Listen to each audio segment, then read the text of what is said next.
여러분, 만약 1600년 전에 살았던 한 남자의 고민이 오늘날 우리가 느끼는 불안과 놀랍도록 똑같다면 어떠실 것 같으세요? 오늘은 역사상 가장 위대한 자기 탐구의 기록, 아우구스티누스의 고백록 속으로 함께 들어가 보겠습니다. 바로 이 한 문장이 고백록 전체를 관통하는 핵심이라고 할 수 있어요. 왜 있잖아요. 무언가를 채워도 채워지지 않는 공허함, 성공을 향해 막 달려가는데도 여전히 마음 한구석이 불안한 그런 느낌? 1600년 전 아우구스티누스는 그 모든 방황의 끝에서 찾은 단 하나의 답을 이 문장 안에 담아낸 거죠. 사실 아우구스티누스 개인의 이런 내면적 혼란은요, 그가 살았던 시대 상황과도 아주 밀접하게 연결되어 있었습니다. 영원할 것만 같았던 로마 제국이 막 무너져 내리던, 모든 가치가 흔들리던 그런 시대였거든요. 그러니까 이런 거대한 불안 속에서 대체 뭘 믿고 살아야 하나 하는 그의 질문은 정말 절박할 수밖에 없었던 겁니다. 자, 그렇다면 이 위대한 고뇌의 주인공은 대체 어떤 사람이었을까요? 우리는 보통 그를 성 아우구스티누스라는 뭔가 완성된 성인의 모습으로 기억하잖아요. 하지만 고백록이 우리에게 보여주는 건 그런 모습이 아니에요. 오히려 진리를 찾아서 울고 웃고 방황했던 우리랑 너무나도 닮은 한 청년의 모습이죠. 그의 젊은 시절은요, 말 그대로 두 개의 자아가 격렬하게 충돌하는 전쟁터 같았어요. 한쪽에는 세상의 찬사와 성공을 향해 막 달려가는 당대 최고의 수사학자가 있었고요. 다른 한쪽에는 이게 정말 전부인가? 하고 외치는 텅 빈 영혼이 있었던 거죠. 바로 이 균열 속에서 그의 위대한 탐구가 시작된 겁니다. 이 불안한 마음을 해결하려고 그가 처음으로 떼어든 곳은 바로 지성의 세계였습니다. 당시에 유행하던 모든 사상들을 닥치는 대로 공부하면서 출구를 찾으려고 했죠. 그런데 이상하게도 알면 알수록 길은 더 복잡해지는 거예요. 마치 한번 들어가면 빠져나올 수 없는 거대한 미로 같았달까요? 그의 지적 여정은 정말 롤러코스터 같았습니다. 처음에는 선과 악, 빛과 어둠, 이렇게 세상을 명쾌하게 딱 나눠주는 마니교에 빠져서 이게 답이구나 싶었죠. 근데 곧 세상이 그렇게 단순하지 않다는 걸 깨닫고 깊은 회의주의에 빠져요. 그러다가 마침내 플라톤주의를 만나면서 눈에 보이지 않는 진리의 세계를 어렴풋이나마 상상할 수 있게 된 거죠. 이게 바로 기독교로 가는 마지막 다리가 되어주었습니다. 물론 이 고독한 여정에 혼자만 있었던 건 아닙니다. 정말 중요한 두 사람이 있었죠. 한 명은 평생 아들의 그 기나긴 방황을 눈물로 기도하며 지켜본 어머니, 모니카고요. 또 다른 한 명은 그의 지적인 오만함을 완전히 깨부수고 기독교의 깊이를 알려준 스승, 암브로시우스 주교입니다. 정말 이 두 사람이 없었다면 아우구스티누스의 이야기는 지금과는 전혀 다른 결말을 맞았을지도 몰라요. 자, 이제 머리로는 거의 모든 걸 이해하게 됐어요. 진리가 어디에 있는지 알게 된 거죠. 그런데 말이죠. 그의 삶은 조금도 변하지 않는 거예요.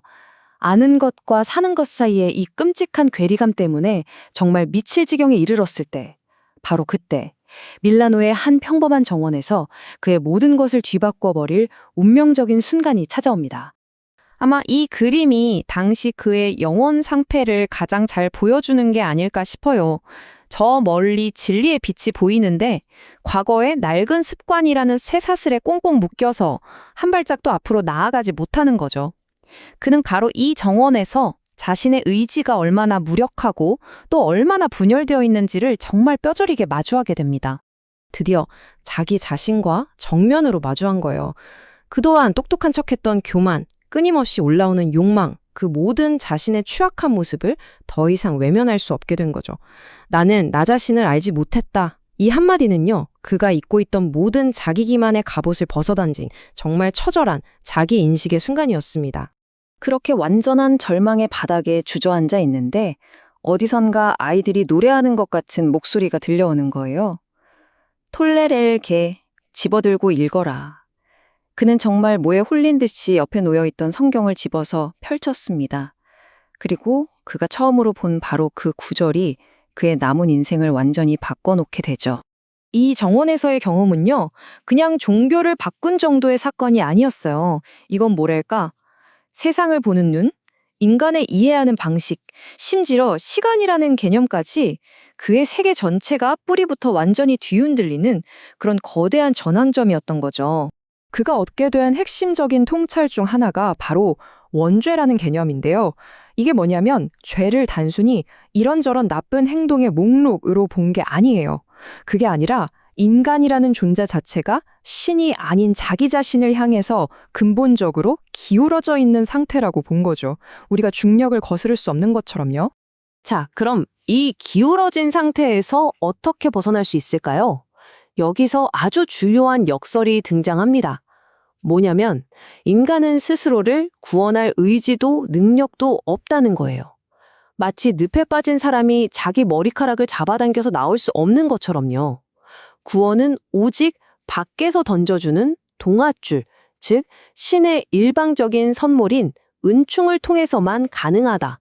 이게 바로 그의 결론이었습니다. 아우구스티누스의 천재성은 신학에만 머무르지 않았어요. 시간의 본질까지 파고들었거든요. 그는 시간이 우리 밖에서 객관적으로 쭉 흘러가는 강 같은 게 아니라고 봤어요. 시간은 오직 우리 마음속에만 존재하는 경험이라는 거죠. 과거는 기억이라는 형태로, 미래는 기대라는 형태로, 그리고 현재는 그 둘을 연결하는 찰나의 직관으로만 존재한다는 거예요.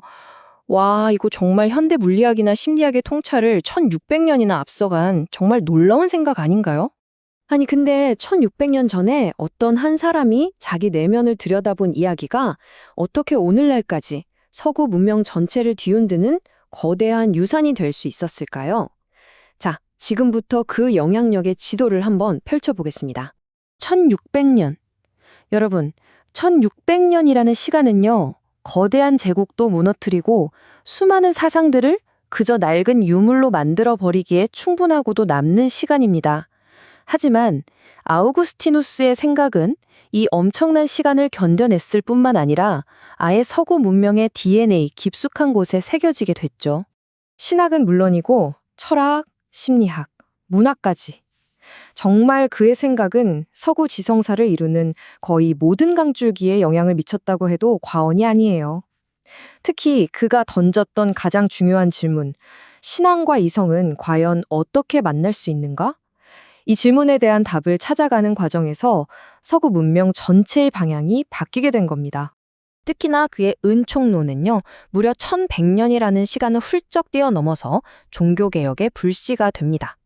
마르틴 루터나 장 칼뱅 같은 종교개혁가들이 인간의 노력이 아니라 오직 신의 은총만이 구원의 길이라고 외쳤잖아요.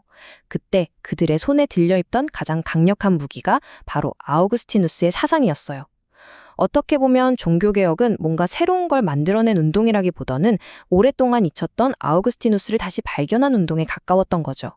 결국 그의 그 길고 고통스러웠던 방황은 바로 이 한 문장의 황홀한 고백으로 끝을 맺게 됩니다. 세상의 온갖 즐거움과 지식 속에서 그토록 찾아 헤맸던 그 아름다움이 사실은 단 한 번도 나를 떠난 적 없이 가장 가까운 내 안에 그리고 그 너머에 있었다는 것. 이 뒤늦긴 깨달음에서 오는 그 환희. 바로 이게 고백록의 최종 결론인 셈이죠. 아우구스티누스는 자신의 가장 어둡고 부끄러운 내면을 정말 정직하게 파고들었어요. 그리고 그 끝에서 우리 모두의 이야기, 즉 보편적인 진리를 건져 올렸습니다. 그의 진짜 위대함은 완벽한 성인여서가 아니라 우리와 똑같이 흔들리고 넘어지고 고뇌했기 때문이에요. 그래서 이 1600년 전의 이야기가 오늘 우리에게 마지막 질문을 던지는 것 같습니다. 만약 우리도 그처럼 용기를 내서 자기 자신의 마음속으로 깊이 여행을 떠난다면 과연 그 끝에서 무엇을 발견하게 될까요?